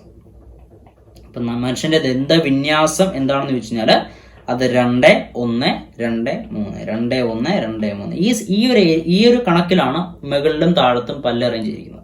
അപ്പൊ 2 1 2 3 മുകളിലും 2 1 2 3 താഴെയും. അതായത് ഈ പറയുന്ന ഉളിപ്പല്ല്, കോമ്പല്ല്, അഗ്രചർവണം, ചർവണം. ഉളിപ്പല്ല് 2 ആണെങ്കിൽ കോമ്പല്ല് 1 റേഷ്യോ ആണ് പറയുന്നത്. 2 അല്ല, ശരിക്കും എത്രയാണത്? അത് നമുക്കറിയാം 8 ആണ്. ഉളിപ്പല്ല് 8 ആണ്. ഇത് വരുന്നത് 4 ആണ്. ഓക്കെ, ഇത് വരുന്നത് 8 ആണ്. ഇത് വരുന്നത് 12 ആണ്. ഉളിപ്പല്ല്, പിന്നെ അടുത്ത് വരുന്ന നമ്മുടെ കോമ്പല്ല്, ചർവണകം, അഗ്രചർവണം. അപ്പൊ ആ റേഷ്യോ ഒന്ന് ഓർത്ത് വെച്ചേക്കുക. 2 1 2 3 21 23 വല്ല ഓർത്ത് വെച്ചാലും മതി. ഇനി നമുക്ക് പല്ലുകളുടെ എണ്ണവുമായി ബന്ധപ്പെട്ട ഒരു 3 നമ്പേഴ്സ് പഠിക്കാനുണ്ട്. ആ 3 നമ്പേഴ്സ് എന്ന് പറഞ്ഞാൽ ഒന്ന് 32. എല്ലാവർക്കും അറിയാം. അടിച്ചതിന്റെ പല്ല് 32 താഴത്തിലും നമ്മൾ സ്ഥിരം പറയാറുണ്ട് അല്ലേ. അപ്പൊ അതുമായി ബന്ധപ്പെട്ട അല്ലെങ്കിൽ സ്ഥിരം കേൾക്കാറുണ്ട് അല്ലെ, എന്തോ ആയിക്കോട്ടെ. അപ്പൊ അതുമായി ബന്ധപ്പെട്ട പഠിച്ചു വയ്ക്കാം. മനുഷ്യന്റെ പല്ലുകളുടെ എണ്ണം 32. ഈ പല്ലുകള് സ്ഥിരദന്തങ്ങൾ എന്നറിയപ്പെടും. എന്താണ് സ്ഥിരദന്തങ്ങൾ? ഓക്കെ, അവിടെ സ്ഥിരമാണ്. അങ്ങനെ ചുമ്മാ അടിച്ച് താഴത്തിൽ എന്ന് പറഞ്ഞാൽ അങ്ങനെ പോകത്തൊന്നുമില്ല. നമ്മൾ ഇത്തിരി സ്ട്രോങ് ആണ്. അപ്പൊ അങ്ങനെ സ്ഥിരദന്തമാണ്, അവിടെ തന്നെ കാണും. ഓക്കെ, ഒരു സംശയമൊന്നും വേണം. എന്നാൽ നമ്മൾ ജനിച്ചു കഴിഞ്ഞിട്ട് ആദ്യം കുറച്ചു കാലം നമുക്ക് പല്ലൊന്നുമില്ല. നമുക്കറിയാം ഒരു 6 മാസമൊക്കെ കഴിയുമ്പോൾ കുറച്ച് പല്ലുകളൊക്കെ മുളച്ചോളും. ആ പല്ലിനെ നമ്മൾ വിളിക്കുന്ന പേരെന്താ? അതാണ് പാൽപ്പല്ലുകൾ എന്ന് വിളിക്കും. പാൽപ്പല്ലുകൾ, മിൽക്ക് ടീത്ത് അല്ലെ, പാൽപ്പല്ലുകൾ എന്ന് വിളിക്കും. ആ പാൽപ്പല്ലുകളുടെ എണ്ണം പഠിക്കുക 20 ആണ്. അപ്പൊ പാൽപ്പല്ലുകളുടെ എണ്ണം 20 ആണ്. സ്ഥിരദന്തങ്ങൾ 32 ആണ്.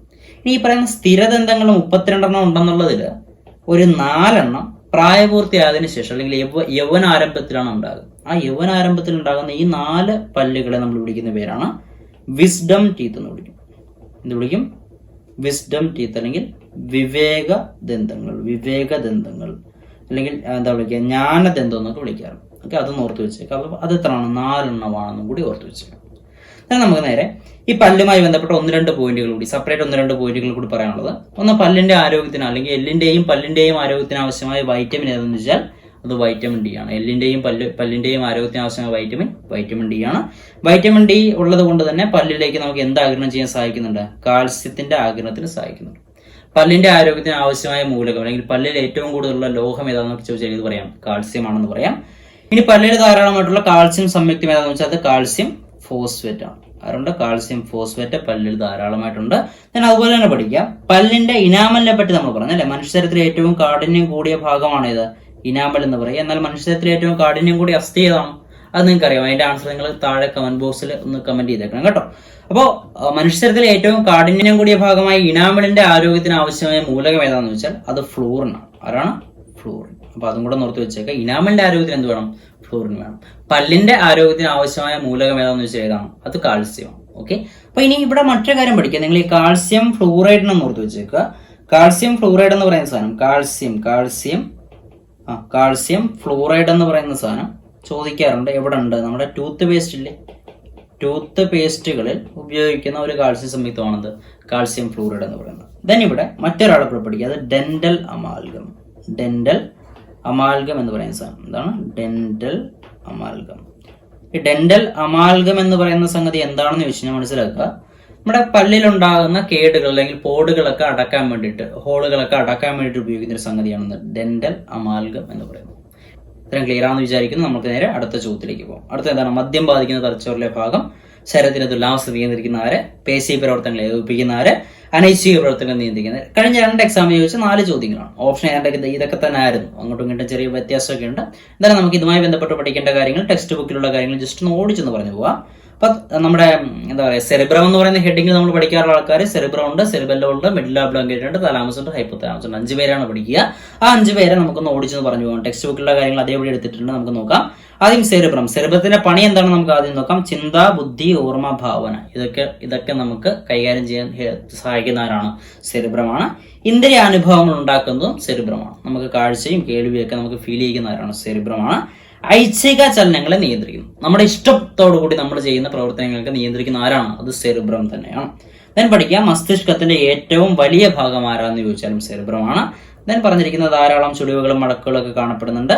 സെറിബ്രത്തിന്റെ ചാര നിറമുള്ള പുറം ഭാഗത്തെ നമ്മൾ വിളിക്കുന്ന പേരാണത് കോർട്ടക്സ്. അപ്പൊ ചാര നിറമുള്ള പുറം ഭാഗമാണത് കോർട്ടക്സ്. എന്നാൽ വെളുത്ത നിറമുള്ള ഉൾഭാഗമാണത് മെഡുല്ല. അപ്പൊ ഉൾഭാഗം, മിഡിലുള്ള ഭാഗമാണ് മെഡുല്ല.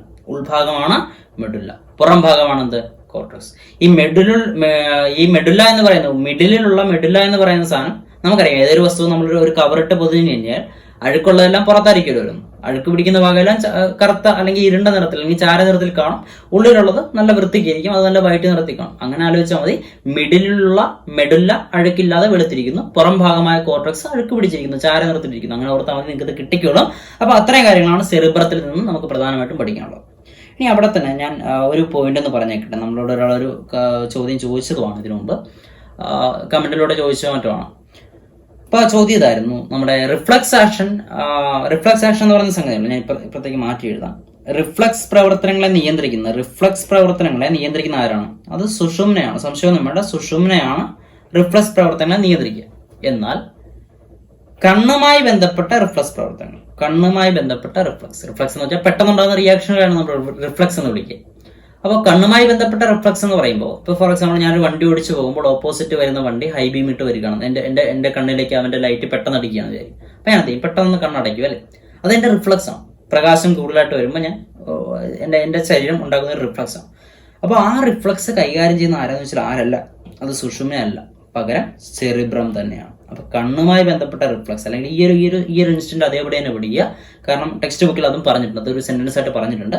അപ്പൊ എതിരെ വരുന്ന വാഹനത്തിൽ നിന്നുള്ള ലൈറ്റ് കണ്ണിലടിക്കുമ്പോൾ കണ്ണ് പെട്ടെന്ന് ചിമ്മുന്നതിന് കാരണമായ റിഫ്ലക്സ് കൈകാര്യം ചെയ്യുന്ന ആരാന്ന് വെച്ചാൽ അതും ആര് തന്നെയാണ്? സെറിബ്രം തന്നെയാണെന്ന് ഓർത്ത് വെച്ചേക്കും. റിഫ്ലക്സ് പൊതുവെ ആരാണ് കൈകാര്യം ചെയ്യുക? സുഷുമ്നയാണ്. എന്നാൽ ഈ ഒരു കേസ് മാത്രം, കണ്ണുമായി ബന്ധപ്പെട്ട കേസ് മാത്രം ആർക്കാണെന്ന് ഓർത്ത് വെച്ചേക്കുക? നമ്മുടെ സെറിബ്രത്തിനാണെന്ന് ഓർത്ത് വെച്ചേക്കാം കേട്ടോ. വീണ്ടും നമുക്ക് ബാക്കി കാര്യങ്ങളിലേക്ക് വരാം. അടുത്ത നമ്മൾ നോക്കാൻ പോകുന്ന സെറിബെല്ലമാണ്. അതിന് മുമ്പ് ഞാൻ ഇവിടെ തലാമസ് ഉണ്ട്, പുള്ളിനെ പറ്റി ഒന്ന് പറഞ്ഞേക്കട്ടെ. ഈ പറയുന്ന സെറിബ്രത്തിന്, നമ്മൾ നേരത്തെ പറഞ്ഞ സെറിബ്രത്തിന് താഴത്തെ കാണപ്പെടുന്ന ഒരു ഭാഗമാണ് ഇത് തലാമസ്. ഇവിടെ ഫിഗർ ഒക്കെ ഉണ്ട്, ഫിഗർ കണ്ട നമ്മൾ പണ്ട് തൊട്ടേ കാണുന്നൊരു പടമാണല്ലോ ഇത്. നമ്മുടെ സെറിബ്രം എന്ന് പറയുന്ന സാധനം ധാരാളം ചുളിവുകളായിട്ട് മേളിലുണ്ട്. അതിന്റെ തൊട്ട് താഴത്തെ ആരുണ്ട്? നമ്മുടെ തലാമസ് ഇരിപ്പുണ്ട്. ആ തലാമസ് എന്താ ചെയ്യുക? സെറിബ്രത്തിലേക്കും സെറിബ്രത്തിൽ നിന്നുമുള്ള ആവേഗങ്ങളുടെ പുനഃപ്രസരണ കേന്ദ്രം, റിലേ സ്റ്റേഷൻ അല്ലെങ്കിൽ പുനഃപ്രസരണ കേന്ദ്രം എന്നൊക്കെ അറിയപ്പെടുന്ന ആരാണ്? തലാമസ് ആണെന്ന് ഓർക്കുക. ശരീരത്തിന്റെ വിവിധ ഭാഗങ്ങളിൽ നിന്നുള്ള ആവേഗങ്ങളെ പരിശോധിച്ച് പ്രാധാന്യമുള്ളവയെ സെറിബ്രത്തിലേക്ക് അയക്കും. അപ്പോൾ ഇമ്പോർട്ടൻസ് കൂടുതലുള്ള ആവേഗങ്ങളെ, സിഗ്നലുകളെ തലയിലേക്ക്, സെറിബ്രത്തിലേക്ക് പെട്ടെന്ന് എത്തിക്കുന്ന ആരാണ്? നമ്മുടെ തലാമസ് ആണ്. ഇമ്പോർട്ടൻസ് ഇല്ല എങ്കിൽ അവൻ ബ്ലോക്ക് ചെയ്യുന്ന സാഹചര്യം ഉണ്ട്. അതായത് നമ്മൾ ഉറങ്ങുന്ന സമയത്തൊക്കെ അവൻ എന്ത് ചെയ്യാറുണ്ട്? ഷട്ട് ഡൗൺ ആവുന്ന സൗണ്ടാണ് നമുക്ക്, അല്ലെങ്കിൽ ഉറങ്ങുമ്പോൾ പ്രവർത്തിക്കാതിരിക്കുന്ന തലയിലെ ഭാഗം ഏതെന്ന് വെച്ചാൽ തലാമസ് ആണ്. ദെൻ മറ്റൊരു കാര്യങ്ങൾ പറയാം, വേദനാ സംഹാരികൾ പ്രവർത്തിക്കുന്നു. ഇമ്പോർട്ടന്റ് ചോദ്യമാണ്. വേദനാ സംഹാരികൾ പ്രവർത്തിക്കുന്ന എവിടാന്ന് വെച്ചാൽ എവിടാണ്? അത് നമ്മുടെ തലാമസിലാണ്. ഓക്കെ. എന്നാൽ അതേ സമയത്ത് മദ്യം ബാധിക്കുന്ന എവിടാന്ന് വെച്ചാൽ അത് നമ്മുടെ സെറിബെല്ലത്തിലാണ്. മദ്യം ബാധിക്കുന്നത് സെറിബെല്ലത്തിലാണ്. അപ്പൊ സെറിബെല്ലം പഠിക്കുക. മസ്തിഷ്കത്തിന്റെ രണ്ടാമത്തെ വലിയ ഭാഗമാണ്. ആദ്യത്തെ വലുത് അല്ലെങ്കിൽ ഏറ്റവും വലുത് സെറിബ്രമാണ്. രണ്ടാമത്തെ വലിയ ഭാഗമാണ് ഇത് സെറിബെല്ലം. സെറിബെല്ലത്തിന് ഈ പറയുന്ന സെറിബെല്ലം എവിടാന്ന് വെച്ചാൽ സെറിബ്രത്തിന് പിന്നില് താഴെ 2 ദളങ്ങളായിട്ട് കാണപ്പെടുന്ന, സെറിബ്രം ഇതാണ്. സെറിബ്രത്തിന്റെ പിന്നില് താഴെ 2 ദളങ്ങളായിട്ട് കാണപ്പെടുന്നതാണ് ഇത് നമ്മുടെ സെറിബെല്ലം എന്ന് പറയുന്ന ഭാഗം. ഞാൻ സെറിബെല്ലത്തിന്റെ കേസുകളിൽ നേരത്തെ പറഞ്ഞാൽ ചുളിവുകളും ചാലുകളും ഒക്കെ ഉണ്ട്. ഓക്കെ. പേശി പ്രവർത്തനങ്ങളെ ഏകോപിപ്പിക്കുന്ന സെറിബെല്ലമാണ്. ശരീരത്തിന്റെ തുലനാവസ്ഥ അല്ലെങ്കിൽ തുലനസ്ഥിതി അല്ലെങ്കിൽ തുലന നില പാലിക്കുന്ന ആരാന്ന് വെച്ചാൽ ആര് തന്നെ? Cerebellum. Okay. Then of course മദ്യം ബാധിക്കുന്ന എവിടാന്ന് വെച്ചാൽ മദ്യം കഴിക്കുമ്പോൾ നമ്മുടെ തുലനാവസ്ഥ മാറുമല്ലോ. അപ്പൊ അത് വെച്ച് കണക്ട് ചെയ്താൽ മതി. മദ്യം കഴിക്കുമ്പോൾ നമ്മുടെ തുലനാവസ്ഥ മാറുന്നു. എന്തുകൊണ്ടാണ് തുലനാവസ്ഥ മാറിയത്? പേശി പ്രവർത്തനങ്ങൾ കൃത്യമായിട്ട് ഏകോപിപ്പിക്കാൻ പറ്റില്ല. എന്റെ കാല് ഞാൻ ഉദ്ദേശിച്ചെടുത്ത് വെക്കാൻ പറ്റില്ല. അപ്പൊ കാല് തെറ്റി ഞാൻ വീണു. മദ്യം കഴിച്ചുകൊണ്ടാണ്, വേറെ കുഴപ്പം കൊണ്ടൊന്നുമില്ല. അപ്പൊ പേശി പ്രവർത്തനങ്ങൾ ഏകോപിപ്പിക്കാൻ പറ്റില്ല. ആര് പണി മുടക്കി? സെറിബെല്ലം പണി മുടക്കി. ഓക്കെ. അടുത്ത നമുക്ക് നേരെ മെഡുല്ല ഒബ്ലോങ്കേറ്റയിലേക്ക് പോകും. മെഡുല്ല ഒബ്ലോങ്കേറ്റ എന്ന് പറയുമ്പോൾ സെറിബെല്ലത്തിന് ചൂടെ സെറിബ്രത്തിന് ചൂടെ സെറിബെല്ലത്തോട് ചേർന്ന് കാണപ്പെടുന്നത് ദണ്ഡാകൃതിയിൽ കാണപ്പെടുന്നു. എന്തും ആയിക്കോട്ടെ. അവന്റെ പണി എന്താ? അനൈച്ഛിക പ്രവർത്തനങ്ങൾ, ഹൃദയസ്പന്ദനം, ശ്വാസോച്ഛ്വാസം എന്നീ അനൈച്ഛിക പ്രവർത്തനങ്ങളെ നിയന്ത്രിക്കുന്നു. അതായത് അനൈച്ഛിക പ്രവർത്തനങ്ങൾ എന്ന് പറഞ്ഞാൽ നിങ്ങൾക്ക് ഇപ്പോൾ മനസ്സിലാക്കണം, നമ്മുടെ ഇഷ്ടത്തിന് നമുക്ക് കൺട്രോൾ ചെയ്യാൻ പറ്റാത്ത കാര്യങ്ങളാണ്. ഞാൻ ആൾറെഡി പറഞ്ഞിട്ടുണ്ട്, നമ്മുടെ ഈ ഹൃദയം എന്ന് പറയുന്ന സാധനത്തിന് ഒരു സെക്കൻഡ് ഇത്ര നാൾ നീ പണിയെടുത്തല്ലേ റെസ്റ്റ് എടുക്കാൻ പറഞ്ഞാൽ റെസ്റ്റ് എടുക്കുമോ? ഇല്ല. അങ്ങനെ പറഞ്ഞാൽ പോലും അവന് റെസ്റ്റ് എടുക്കാൻ പറ്റത്തില്ല. കാരണം അത് എന്റെ ഇഷ്ടത്തിനല്ല നടക്കുന്നത്. അതൊക്കെ കൺട്രോൾ ചെയ്യുന്ന മറ്റൊരാളാണ്. അതൊക്കെ അനൈച്ഛിക പ്രവർത്തനങ്ങളാണ്. അതെല്ലാം മെഡുല്ല ഒബ്ലോങ്കേറ്റയുടെ കയ്യിലാണ്. അപ്പൊ ഇത്തരത്തിലുള്ള പ്രവർത്തനങ്ങളെ പുള്ളി കൺട്രോൾ ചെയ്യുന്നുണ്ട്. ഹൃദയസ്പന്ദനവും ശ്വാസോച്ഛ്വാസവും ഒക്കെ പുള്ളി കൺട്രോൾ ചെയ്യുന്നതുകൊണ്ടാണ് പുള്ളിക്ക് ഒരു അടി കിട്ടിക്കഴിഞ്ഞാൽ പണി മുടക്കി, മൊത്തം പണിയും തീർന്നു. കാര്യം ഒരടി കിട്ടിക്കഴിഞ്ഞാൽ ഈ പറയുന്ന പണിയെല്ലാം അവതാളത്തിലാകും. ഹൃദയസ്പന്ദനം അവതാളത്തിലായി കഴിഞ്ഞാൽ പിന്നെ എന്താ സംഭവിക്കുന്നത് നമുക്കറിയാം. സോ നമുക്ക് അടുത്ത സംഗതിയിലേക്ക് പോകും. അടുത്ത എന്താണ്? ഹൈപ്പോതലാമസ്. ഹൈപ്പോതലാമസുമായി ബന്ധപ്പെട്ട് പഠിക്കുക. തലാമസിന് താഴെ കാണപ്പെടുന്ന ഭാഗമാണ്. തലാമസിന് താഴെ കാണപ്പെടുന്ന ഭാഗമാണ്. ആന്തര സമസ്ഥിതി പരിപാലനത്തിന് പങ്കുവഹിക്കുന്നു. ഇത് കൂടാതെ ഹൈപ്പോതലാമസുമായി ബന്ധപ്പെട്ട് പഠിക്കേണ്ട പോയിന്റുകൾ, 2 ഹോർമോണുകളുണ്ട്. ഏതൊക്കെയാ? ഓക്സിറ്റോസിനുണ്ട്, വാസോപ്രസിനുണ്ട്. ഞാൻ അതും മറ്റൊരു പേജിൽ എഴുതാം അല്ലേ, ഇവിടെ എഴുതാം കേട്ടോ. ഓക്സിറ്റോസിൻ, 2 ഹോർമോണുകളുള്ളത് ഹൈപ്പോതലാമസിന്റെ കേട്ടോ. ഹൈപ്പോതലാമസിന് 2 ഹോർമോണുകൾ ഏതൊക്കെയാ? ഓക്സിറ്റോസിനുണ്ട്, വാസോപ്രസിനുണ്ട്. അത് കൂടാതെ ഹൈപ്പോതലാമസിന്റെ ഫങ്ഷൻസ് ശരീര ഊഷ്മാവ്, രക്തത്തിലെ ഘടകങ്ങളുടെ തോത്, അതുപോലെ തന്നെ വിശപ്പ്, ദാഹം, ലൈംഗികാസക്തി ഈ വക കാര്യങ്ങളൊക്കെ കൺട്രോൾ ചെയ്യുന്ന തലയിലെ ഭാഗമാണ് ഇത് ഹൈപ്പോതലാമസ്. അവിടെ ഓർക്കുക, ശരീര ഊഷ്മാവ് നിയന്ത്രിക്കുന്ന തലയിലെ ഭാഗമാണ് ഹൈപ്പോതലാമസ്. ശരീര ഊഷ്മാവ് നിയന്ത്രിക്കുന്ന അവയവം ചോദിച്ചാൽ ഇത് തന്നെ എഴുതണം, ത്വക്ക് തന്നെ എഴുതണം കേട്ടോ, കൺഫ്യൂസർ ആകരുത്. അപ്പൊ അത് നമ്മൾ ഓൾറെഡി പല ക്ലാസ്സുകളായിട്ട് പറഞ്ഞിട്ടുള്ളതാണ്. സോ നമുക്ക് അടുത്ത ചോദ്യത്തിലേക്ക് കിടക്കാം. അടുത്ത ചോദ്യമില്ല, നമ്മൾ കഴിഞ്ഞു അല്ലേ, എല്ലാ 4 ചോദ്യങ്ങളും നമ്മൾ ചർച്ച ചെയ്ത് കഴിഞ്ഞു. അപ്പോൾ ഇനി നമ്മൾ ഈ ചർച്ച ചെയ്ത കാര്യങ്ങളെ മുൻനിർത്തിക്കൊണ്ട് നമ്മൾ ആദ്യത്തെ ആ ചോദ്യങ്ങൾക്കെല്ലാം ഉത്തരവെന്ന് പറഞ്ഞു പോവുകയാണ്. ബാത്തിങ് സോപ്പ് നിർമ്മാണത്തിന് ഉപയോഗിക്കുന്നു. നമ്മൾ സോപ്പ് നിർമ്മിക്കാൻ ഉപയോഗിക്കുന്ന പൊട്ടാസ്യം ഹൈഡ്രോക്സൈഡും അതുപോലെ തന്നെ സോഡിയം ഹൈഡ്രോക്സൈഡും ആണ്. ഇതിൽ ബാത്തിങ് സോപ്പ് വരുമ്പോൾ അല്ലെങ്കിൽ കുളിക്കുന്ന സോപ്പ് വരുമ്പോൾ പൊട്ടാസ്യം ഹൈഡ്രോക്സൈഡ് ആണ്. ഓപ്ഷൻ സി പൊട്ടാസ്യം ഹൈഡ്രോക്സൈഡ് ഉണ്ട്. ബാക്കി ഓപ്ഷനിലെല്ലാം പൊട്ടാസ്യം ആണ്. ദെൻ ഹൈഡ്രോക്സൈഡ് കണക്ട് ചെയ്യാൻ പറ്റുന്നവർക്ക് ആൻസർ പെട്ടെന്ന് എഴുതാൻ പറ്റുമായിരുന്നു. അടുത്ത, സോപ്പ് ജലത്തിൽ ലയിക്കുമ്പോൾ പ്രതലബലം എന്ത് പറ്റും? പ്രതലബലം കുറയും. അതുകൊണ്ടാണ് സോപ്പിന് നമ്മൾ നനയ്ക്കാൻ പറ്റുന്നത്. ഓക്കെ. അടുത്ത, മദ്യം ബാധിക്കുന്ന തലച്ചോറിലെ ഭാഗം. മദ്യം ബാധിക്കുന്ന തലച്ചോറിലെ ഭാഗം ഏതാണ്? നമ്മുടെ സെറിബെല്ലമാണ്. നമ്മൾ പറഞ്ഞിരുന്നു സെറിബെല്ലമാണ്. അതുപോലെ തന്നെ ശരീരത്തിന്റെ തുലനാവസ്ഥ നിയന്ത്രിക്കുന്ന ആര് തന്നെ? സെറിബെല്ലം തന്നെ. തുലനാവസ്ഥയും സെറിബെല്ലമാണ്. പേശി പ്രവർത്തനങ്ങൾ ഏകോപിപ്പിക്കുന്ന ആരാണ്? സെറിബെല്ലാണ്. ഒരൊറ്റ സാധനം പഠിച്ചിരുന്നെങ്കിൽ 3 മാർക്ക് ഇപ്പൊ കിട്ടിയേനെ. അടുത്ത, അനൈച്ഛിക പ്രവർത്തനങ്ങളെ നിയന്ത്രിക്കുന്ന ആരാന്ന് വെച്ചാൽ ആരാണ്? അത് മെഡുല്ല ഒബ്ലോങ്കേറ്റ ആണ്. നമ്മൾ പറഞ്ഞു ഹൃദയമിടിപ്പും ശ്വാസോച്ഛ്വാസവും ഒക്കെ ആരാണ്? മെഡുല്ല ഒബ്ലോങ്കേറ്റ ആണ് നമ്മൾ പറഞ്ഞു. അടുത്ത, ബംഗാൾ ഉൾക്കടൽ നദീവ്യൂഹത്തിൽ ഉൾപ്പെടാത്ത നദി. ബംഗാൾ ഉൾക്കടൽ നദീവ്യൂഹം എന്ന് പറയുമ്പോൾ ഇന്ത്യയുടെ മാപ്പ് ഇതാണെന്നുണ്ടെങ്കിൽ ഈ ഭാഗത്താണ് ബംഗാൾ ഉൾക്കടൽ. ഇങ്ങോട്ട് വന്ന് പതിക്കാത്ത നദി ഏതാണെന്ന് നമുക്ക് അറിയേണ്ടത്. സോ നമുക്ക് ഒന്നുകൂടെ നോക്കാം. നമുക്ക് ഈ തന്നിരിക്കുന്ന നദികൾ ഓരോന്നും വരച്ചു നോക്കാം. കൃഷ്ണ ഏതാണ്ട് ഈ ഭാഗത്ത് ഇങ്ങോട്ടാണ് വരിക. കാവേരി ഈ താഴത്തെ ഭാഗത്ത് ഇങ്ങോട്ടാണ് വരിക. ദെൻ നർമ്മദ എന്ന് പറയുന്നത് ഇവിടെ നിന്ന് ഇങ്ങോട്ട് വരിക. സോ നമ്മുടെ ആൻസർ എന്തായിരിക്കും? നർമ്മദയായിരിക്കും. മഹാനദിയും ഈ ഭാഗത്ത് ഇങ്ങോട്ടാണ് വരിക. സോ നമ്മുടെ ആൻസർ നർമ്മദയാണ്. നർമ്മദ എങ്ങോട്ടാണ്? അറബിക്കടലിലേക്കാണ് പതിക്കുക. അടുത്ത, അറബിക്കടൽ നദീവ്യൂഹത്തിൽ ഉൾപ്പെടാത്തത് എന്നാണ് ചോദ്യം. അറബിക്കടൽ നദീവ്യൂഹത്തിൽ ഉൾപ്പെടാത്തത്. സോ നമുക്ക് മാപ്പ് ഒന്ന് വരച്ച് നോക്കാം. അറബിക്കടൽ എന്ന് പറയുന്നത് ഈ ഭാഗത്താണ് വരിക. നമുക്ക് ഈ പറയുന്ന മാപ്പിലുള്ള നദികളെല്ലാം എങ്ങോട്ടാണെന്നുള്ളത് നോക്കാം. താപ്തി എന്ന് പറയുന്നത് ഇങ്ങോട്ടാണ്. നർമ്മദയും താപ്തിയൊക്കെ ഇങ്ങോട്ടാണ്. സിന്ധു എന്ന് പറയുന്ന സാധനം മേളിക്കൂടെ കയറി ഇങ്ങോട്ട് വരും. പെരിയാർ എന്ന് പറയുന്ന കേരളത്തിൽ ഇങ്ങോട്ടാണ് വീശുക. ഗംഗ എന്ന് പറയുന്ന സാധനം ഇപ്പുറം വഴി കറങ്ങി ഇങ്ങോട്ടാണ്. സോ ഗംഗയാണ് ഇവിടുത്തെ ആൻസർ. രണ്ടാമത്തെ ക്വസ്റ്റ്യൻ ആൻസർ ഗംഗയാണ്. ഓക്കെ. പുറത്ത് കോഴി പോകുന്ന സൗണ്ട് നിങ്ങൾക്ക് കേൾക്കാമെന്ന് വിചാരിക്കുന്നു. ഒന്നും വിചാരിക്കുന്നത്. സമയം ഇപ്പോൾ 1 മണിയാണ് കേട്ടോ. രാവിലെ വെളുപ്പാങ്കടുത്ത് 1 മണിയാണ്. അതുകൊണ്ടാണ് പുള്ളിക്കാരൻ അവിടെ എണീറ്റിട്ടുണ്ട്. ഓക്കെ, പോട്ടെ, സോറി. അപ്പോൾ മനുഷ്യരിൽ രൂപം കൊള്ളുന്ന സ്ഥിരദന്തങ്ങളുടെ എണ്ണം എന്ന് വെച്ചാൽ നമ്മൾക്കറിയാം 32 ആണ്. 32 സ്ഥിരദന്തങ്ങളാണ് ഉള്ളത്. ദെൻ എത്ര തരം പല്ലുകളാണുള്ളത്? പല്ലുകൾ എത്ര തരം വെച്ചാൽ നമുക്കറിയാം. എന്താ പറയുക, കോമ്പല്ലുണ്ട്, ഉളിപ്പല്ലുണ്ട്, ചർവണകുണ്ട്, അഗ്രചർവണമുണ്ട്. 4 തരം പല്ലുകളാണ്. ഓക്കെ, 4 എന്നൊരു ഓപ്ഷൻ ഇവിടെ താഴത്തുണ്ട് കേട്ടോ. നിങ്ങൾ കാണാമെന്ന് വിചാരിക്കുന്നു. സോ നമ്മുടെ ആൻസർ ഓപ്ഷൻ 4 എന്നുള്ളതായിരിക്കും.